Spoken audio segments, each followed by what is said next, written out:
국정감사가 막바지로 접어들면서 여당인 더불어민주당은 공수처 처리를 연일 강조하면서 야당을 압박하고 있습니다. 이런 가운데 국민의힘은 문재인 대통령이 직접 특검 도입을 지시해야 한다고 주장하고 있습니다. 이런 가운데 국회 환경노동위원회는 오늘 택배 노동자 사망 사건이 발생한 업체를 찾아가 사측의 재발 방지 대책 마련을 촉구했습니다. 국회로 가보겠습니다. 이승배 기자. 네, 국회입니다. 예, 자 민주당이 어제 이어서 오늘 아침에도 또 공수처 처리를 서두르겠다 이렇게 강조를 했군요. 네, 그렇습니다. 민주당은 오늘 아침 회의에서도 공수처의 필요성을 강조하면서 서둘러 처리하겠다는 의지를 다시 한번 밝혔습니다. 이 대표는 국민에게 약속한 일정에 따라서 공수처를 완성하겠다면서 국정감사 마지막 날인 26일까지 야당은 답하라고 압박했습니다. 김태년 원내대표도 최후 통첩을 보냈는데요. 어제 국민의힘 주호영 원내대표가 특검을 수용하면 공수처 처리를 돕겠다는 역제안에 대해선 납득이 안 되는 조건을 또 내세웠다고 비판을 하면서 도돌이표 정쟁이다 이렇게 일축을 했습니다. 그러면서 정략적 시간 끌기를 그만하고 추천위원을 추천할지 말지 명확히 밝히라고 강조했습니다.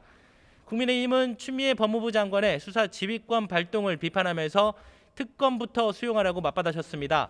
김종인 비상대책위원장은 법무부 장관과 검찰총장의 갈등을 대통령이 방관해서는 안 된다면서 문재인 대통령이 직접 특검 지시를 내려야 한다고 압박했습니다. 주호영 원내대표도 법무부와 청와대가 혐의를 받는 부분이 있기 때문에 수사 주체가 돼서는 안 된다며 국민의 요구인 특검을 도입하라고 촉구했습니다. 네, 오늘 국회 환경노동위원회가 최근 잇따르는 택배 노동자 사망 사건 관련해서 직접 택배 회사를 방문했는데 대표가 직접 사과했다고요? 네, 그렇습니다. 환경노동위원회는 국정감사 10일차인 오늘 서울 양재동에 있는 CJ 대한통운 택배 물류 현장을 찾아갔습니다. 택배 노동자들의 작업 실태를 점검하고 현장 직원들의 의견을 듣기 위해서인데요. CJ 대한통운에서는 지난 8일 택배 노동자 김원정 씨가 배송 도중 호흡곤란 증세로 쓰러져 숨지는 등 지금까지 5명이 숨졌습니다. 여야 의원들은 최근 잇따른 택배 노동자들의 사망 사고에 대해 회사 대표가 직접 사과를 했고 내일 자체 대책을 발표하겠다는 답변을 받았다고 말을 했습니다. 또 회사 측에 배송 전 분류 작업에 대한 근본적인 대책을 마련해 줄 것을 요구하는 한편 택배 노동자 건강권을 보호하는 법 제정에도 힘쓰겠다고 약속했습니다. 직접 들어보겠습니다.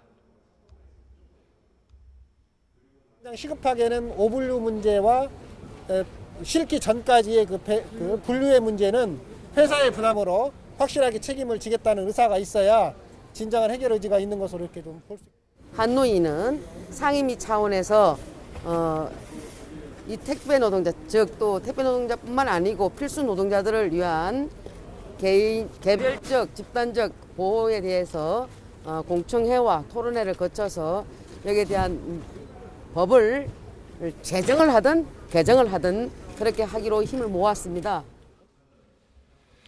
이와 함께 국회 외교통일위원회에서는 주중 주일 대사관에 대한 국감도 실시하고 있습니다.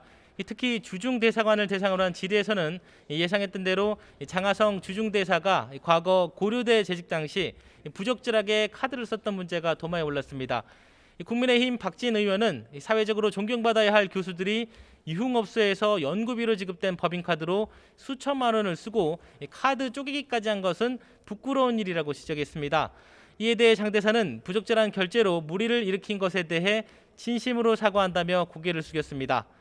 또 주일 대사관 국감에서는 일본 정부의 후쿠시마 원전 오염수 방류 방침에 대한 대처 방안과 함께 여전히 냉각 상태인 한일 관계 개선 방안도 질의 대상이 될 전망입니다.